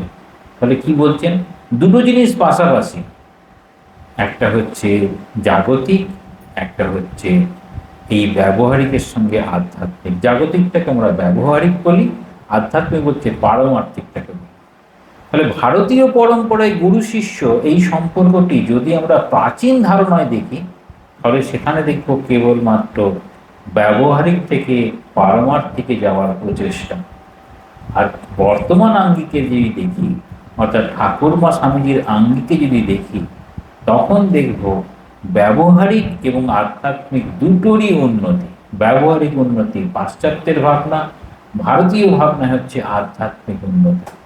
কিন্তু অদ্ভুতভাবে স্বামীজি যখন লেকচার দিচ্ছেন, যেহেতু আমরা এখানে প্রত্যেকেই ঠাকুরমা স্বামীজিকে ভালোবাসি, সেই ভাবটা যখন যদি গ্রহণ করতে চাই, স্বামী যখন ভারতবর্ষে লেকচার দিচ্ছেন, তাহলে ভারতবর্ষের এই অবনতির কারণ বলছেন। কি করে এই ভারতবর্ষ এত মহান ছিল, তার অবনতি হলো, অর্থাৎ সেই প্রাচীন ধারণাগুলো ব্যবহার হলো না।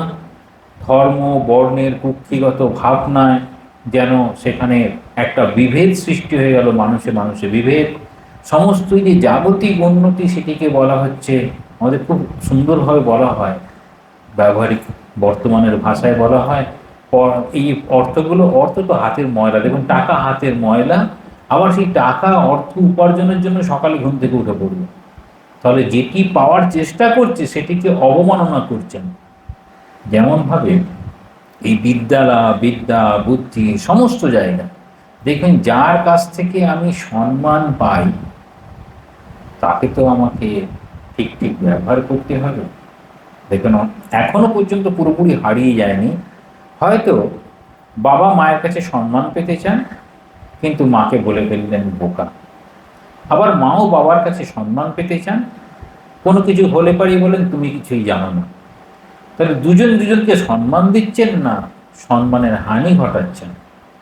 দেখাচ্ছেন এখানে পরিপূর্ণ জীবনে ঠাকুর এবং মায়ের ক্ষেত্রে মায়ের ক্ষেত্রে মাকে ভুলক্রমে মা তখন দরজা বন্ধ করলেন। আপনাদের সকলেরই জানা আছে, শব্দটা ব্যবহার করেছেন যে দরজাটা বন্ধ করে দিয়ে যাস, নাম উল্লেখ করছেন না, কিন্তু যখন মায়ের গলা স্বর শুনলেন আচ্ছা, তাতেই ভাবছেন আমি যেন সম্মানের হানি করলাম।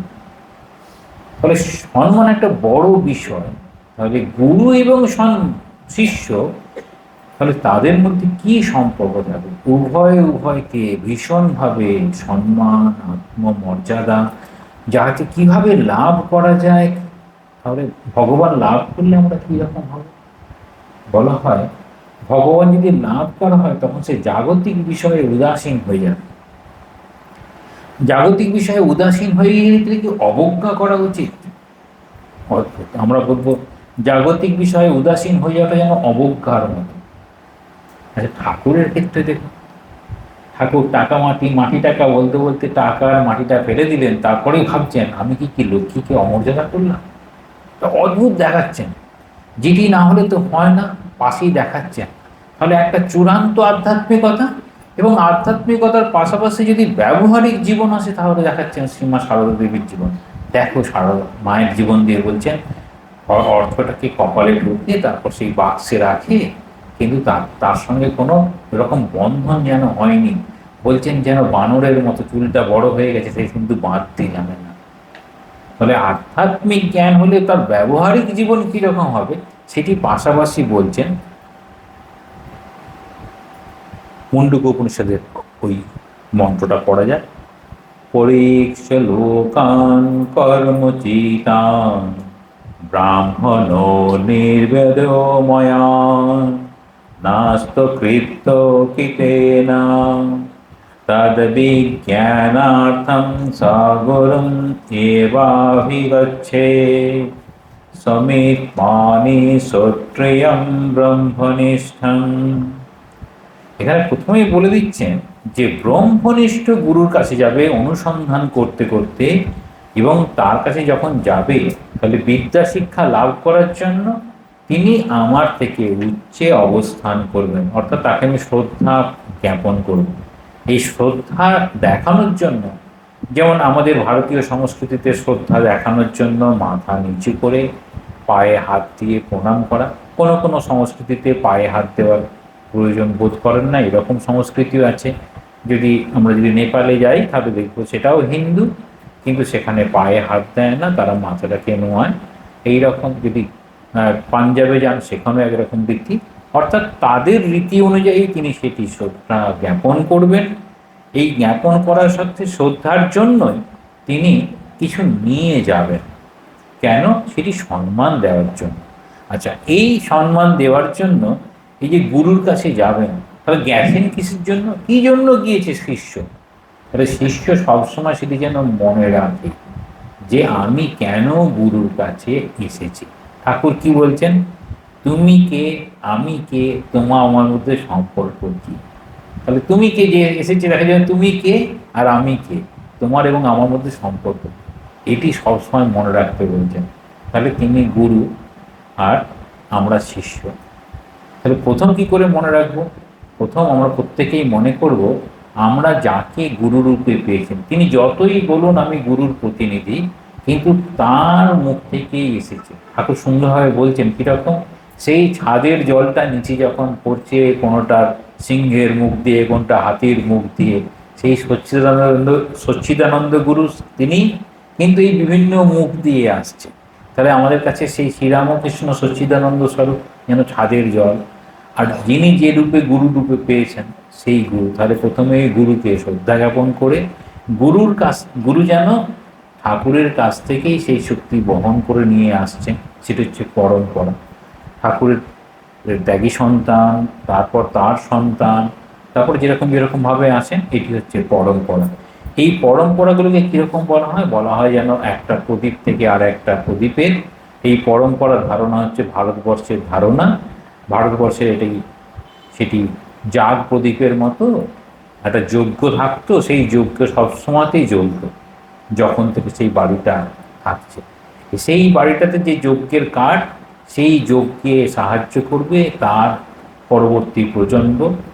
পরবর্তী প্রজন্মে তখনকার দিনে ধারণা ছিল প্রজন্ম ছেলেরা হচ্ছে সেই বাড়িতেই থাকে, তাহলে ছেলের গোত্রের পরিবর্তন হয় না, আর মেয়ে বিবাহ হয়ে অন্য পরিবারে যায় সেখানে গোত্র গ্রহণ করে। সেই জন্য পুত্রেরই প্রয়োজন হয় ওই হোমাগ্নিটা কন্টিনিউ করার জন্য। সেই জন্য ওই পুতু নামক যজ্ঞের জন্যই পুত্রের এত মহিমা ছিল। পরবর্তীতে এটা ভ্রান্ত ধারণায় পর্যবসিত হয়ে যায়, পুত্রকে আলাদা করে বেশি সম্মান দেওয়া আর নারীর প্রতি একটা অসম্মান। এটা পরবর্তীতে দেখানো যায় যে ওই নারীকে গুরুরূপে গ্রহণ করার ওই প্রবৃত্তি কেন ভারতবর্ষ থেকে সরে গেল, এরকমভাবে বলছেন। এবার আমরা দেখব যে গুরু এরকম যদি হয়, শিষ্য কীরকম হবে। ভগবদ গীতাতে এরকমভাবে বলছেন, তদ্বিদ্ধি প্রণিপাতেন পরিপ্রশ্নেন সেবয়া উপদেক্ষন্তি তে জ্ঞানং জ্ঞানিনা তত্ত্বদর্শিনঃ। তাহলে কি বলছেন, গুরু এই তদ্বিদ্ধি প্রণিপাতেন, তাহলে গুরুর চরণে গিয়ে দণ্ডবৎ প্রণাম দ্বারা, দণ্ডবৎ প্রণাম যার যেরকম রীতি সেই অনুযায়ী সে প্রণাম করবে। সবাইকে গিয়ে শুয়ে শুয়ে প্রণাম করবে তা কিন্তু না, তার মধ্যে এরকম থাকবে যে আমি মন প্রাণ সমস্ত আমি সমর্পণ করলাম। করে এর এখন যদি ধর্মপথের গুরু হন, যিনি ধর্মে সাহায্য করবেন এবং আমাদের আত্মিক উন্নতি সাহায্য করবেন, তিনি কীরকম হবে, এই সংসার বন্ধন, তার বন্ধনের উপায়টাই বা কি, সংসার বন্ধনের উপায় কি, আর এই সংসার বন্ধন থেকে নিবৃত্তি পাওয়ার উপায়, দুটোই উপায়। সংসার বন্ধনের উপায়, আমরা মনে করি আমরা সবাই সংসারে আছি, সংসারের বন্ধন কিভাবে হচ্ছে আর সংসারের বন্ধন কিভাবে যাবে। তাহলে যিনি একমাত্র সংসারের বন্ধনের বাইরে গিয়েছেন, সেই পথটি জানেন, তিনি জানাতে পারবেন। তাহলে সংসারের বাইরে গেছেন সেই রকম মানুষ পাওয়া খুব কঠিন। সেই জন্য বলছেন এই মনুষ্য দেহ কেবলমাত্র পাওয়াটা দুর্লভ তা নয়, এইরকম ব্রহ্মজ্ঞানী গুরু পাওয়াও দুর্লভ। কারণ যিনি গেছেন, যিনি পৌঁছেছেন, তিনি সমস্ত বাধাগুলো জানেন, যে যে বাধার মধ্যে দিয়ে আমরা এই সংসারের মধ্যেই বদ্ধ থেকে যাচ্ছি, কিছুতেই ভগবানের দিকে মন যায় না। আর যিনি এর পাড়ে গিয়েছেন তিনি একমাত্র দেখাতে পারেন। তাহলে যিনি এর পাড়ে গিয়েছেন তিনি কিভাবে দেখাবেন, তাকে বলা হচ্ছে শ্রোত্রিয়, মানে যিনি শাস্ত্র সম্পর্কে যার অনেক জ্ঞান আছে। আচ্ছা, শাস্ত্র বলতে কি বোঝাবে? শাস্ত্র বলতে বোঝাবে, ভারতবর্ষের শাস্ত্র বলতে হিন্দু ধর্মশাস্ত্র, দর্শন হলে 6টা, শাস্ত্র বলতে এখানে বেদ বলা হবে, বেদের কর্মকাণ্ড আর জ্ঞানকাণ্ড, তার সঙ্গে পুরাণ তন্ত্র, এগুলো সব শাস্ত্র, হিন্দু শাস্ত্র।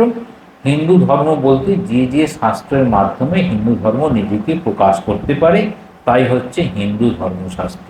ফলে সেখানে উপনিষদ, উপনিষদের জ্ঞানকাণ্ড কর্মকাণ্ড, যতগুলো পুরাণ আছে সব পুরাণ এবং তন্ত্র, এর সঙ্গে আরও কতগুলো বিষয় থাকে, যেমন এই মহাভারত রামায়ণের মতো বড় বড় উপাখ্যান আর বিভিন্ন চরিত্র, সেখানে সাধু মহাত্মা অবতার, এদের অবতার লীলা।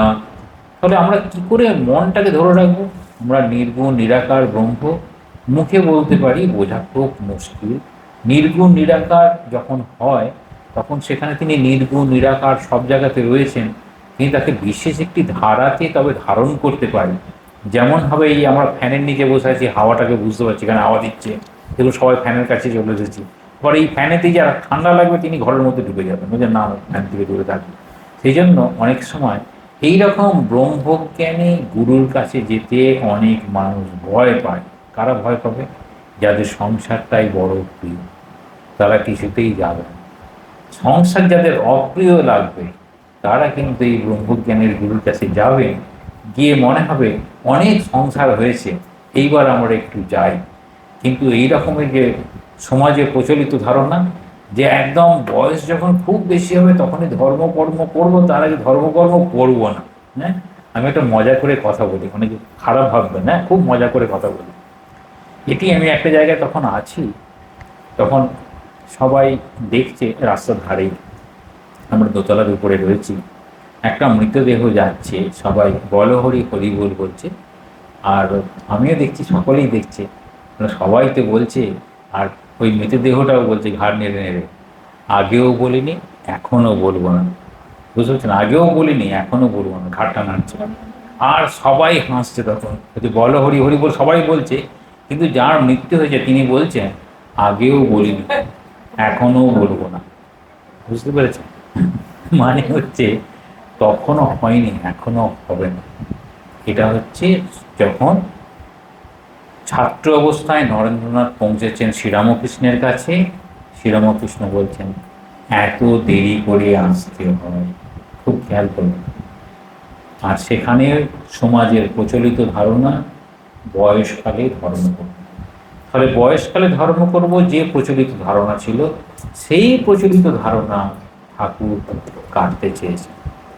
এখন ঠাকুরের ভাবনা নিয়ে আমাদের যত কর্ম আছে, তার মধ্যে সব থেকে ছোটদের নিয়ে কর্ম হচ্ছে ছোটদের জন্য স্কুল। তারা তখন ছোটবেলাতে এসেই অন্তত ঠাকুরের নাম করতে পারে, ঠাকুরের ভাবনা ভাবতে পারে। ফলে আমাদের পরম্পরায় ছিল ঠিক একই রকম। সেই ছোট্টবেলায় মোটামুটি 5-6 বছরের পরে, কখন কখনো 8 বছর বলা হয়, আর কোনো কোনো ক্ষেত্রে 7 বছর কিংবা 9 বছর বলা হয়। তখনকার দিনে যজ্ঞ উপবীত বা উপনয়ন হতো 7, 9, 11, 13 বছরের পরে সাধারণত হতো না। তো এইরকম 7 বছরে উপনয়ন হওয়া পরেই তারা গুরুগৃহে চলে যেত।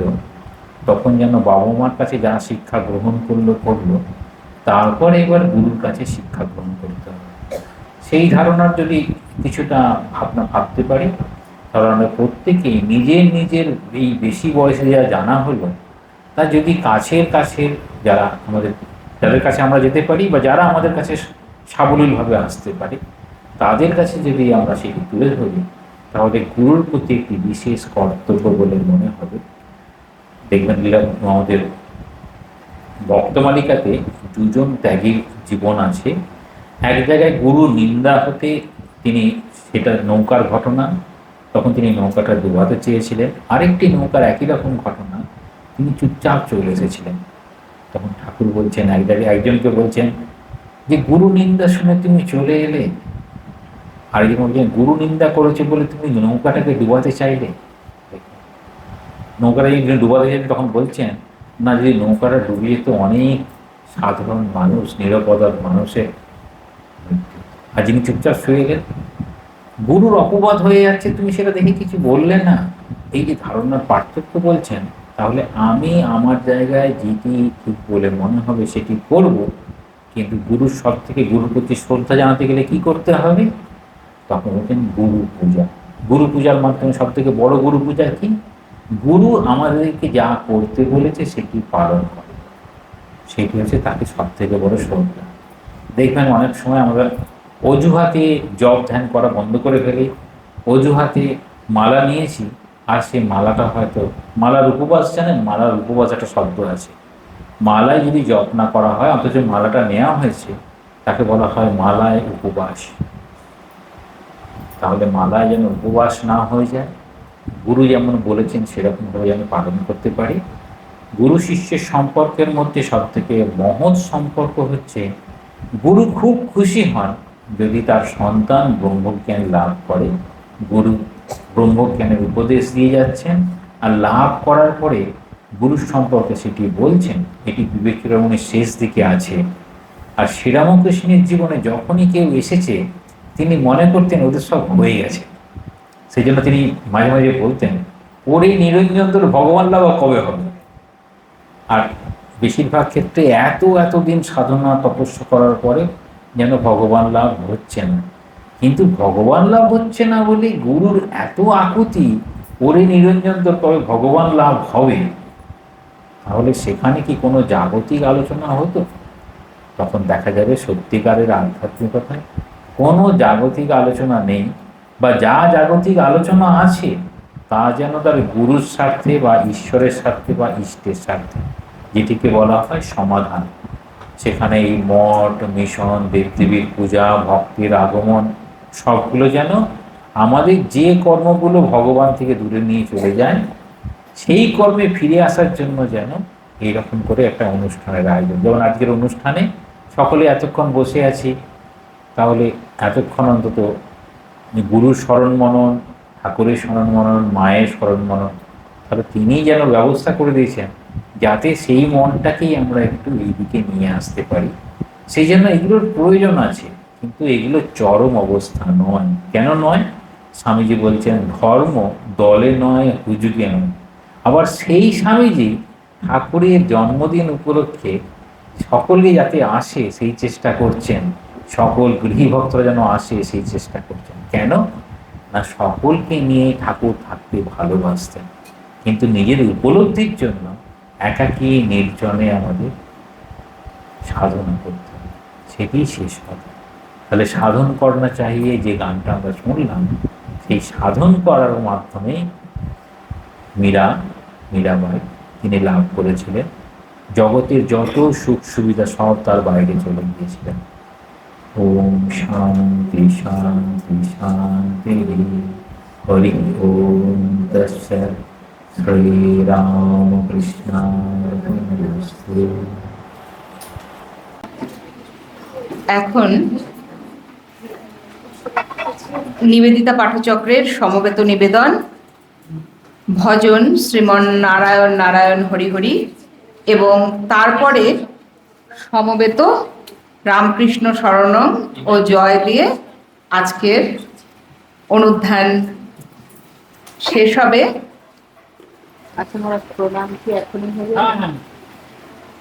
শেষে আমরা সবাই লাইন করে এসে মহারাজকে প্রণাম করব, তারপর সবাই প্রসাদ গ্রহণ করব। তারপর একটু ছোট্ট কাজ আছে, মহারাজ একটু কয়েকটা ছোট বাচ্চাকে একটু ছাতা দেবেন, তারপরে আমাদের আজকের অনুষ্ঠান শেষ হবে।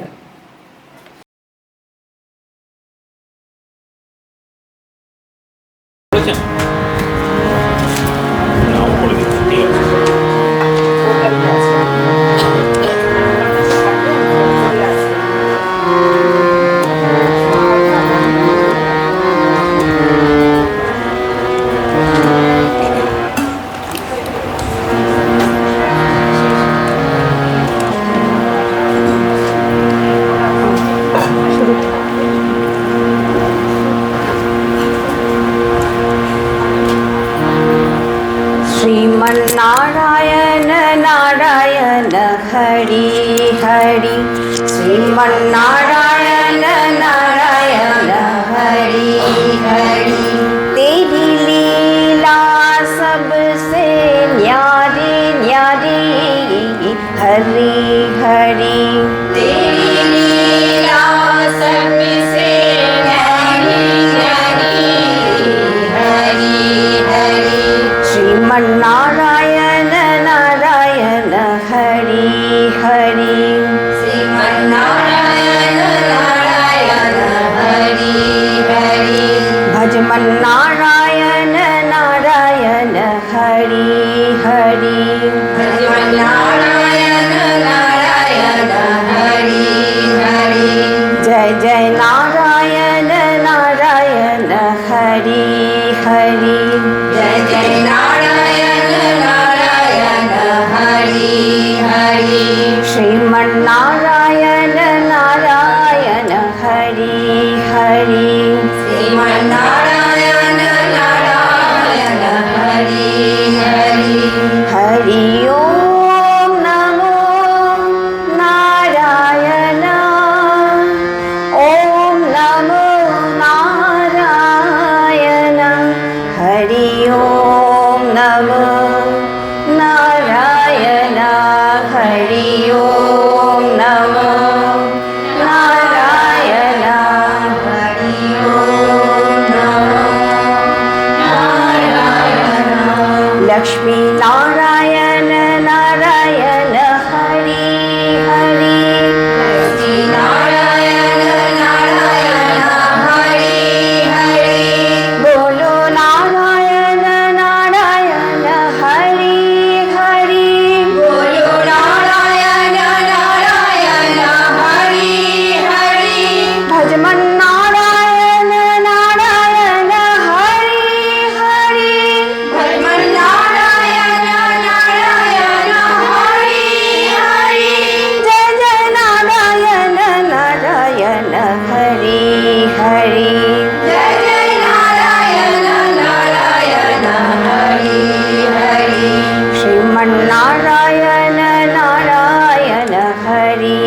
हरि श्रीमन्नारायण नारायण हरि हरि हरि ओम नमो नारायण ओम नमो नारायण हरि ओम नमो नारायण हरि ओम नमो नारायण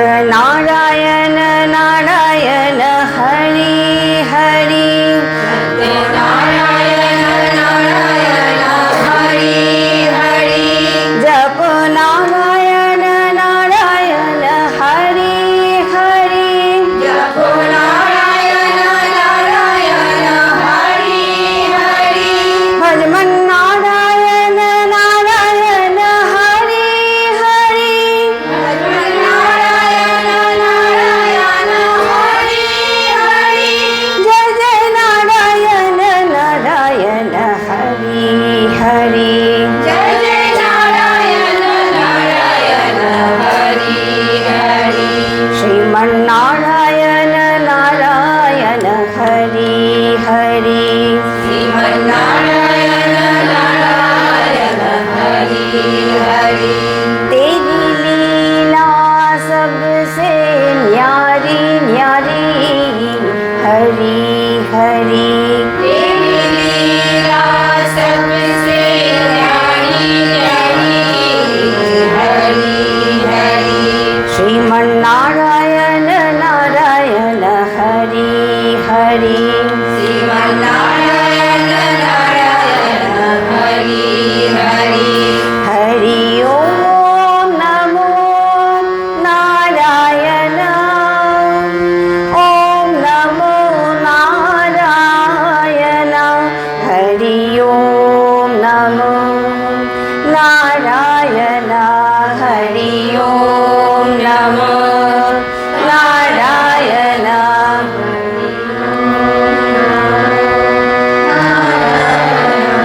सूर्य नारायण नारायण हरि हरि सूर्य नारायण नारायण हरि हरि बोलो नारायण नारायण हरि हरि बोलो नारायण नारायण हरि हरि भजमन नारायण नारायण हरि हरि भजमन नारायण नारायण हरि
राम कृष्ण शरणं राम कृष्ण शरणं राम कृष्ण शरणं शरण्ये जय जय राम कृष्ण शरणं राम कृष्ण शरणं राम कृष्ण शरणं शरण्ये प्रभु कृपा हि केवलं कृपा हि केवलं कृपा हि केवलं कृपा हि केवलं कृपा हि केवलं शरण्ये प्रभु कृपा हि केवलं कृपा हि केवलं कृपा हि केवलं कृपा हि केवलं कृपा हि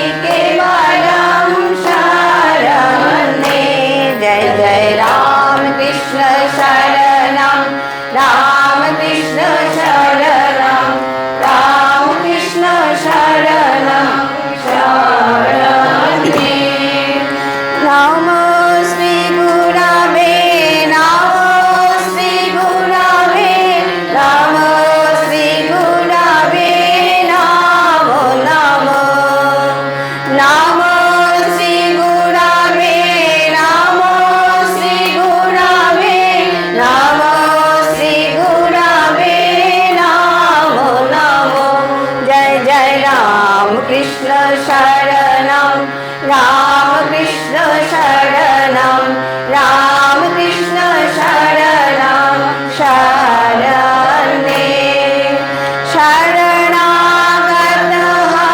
शरणागतहं शरणागतहं शरण्ये शरणागतहं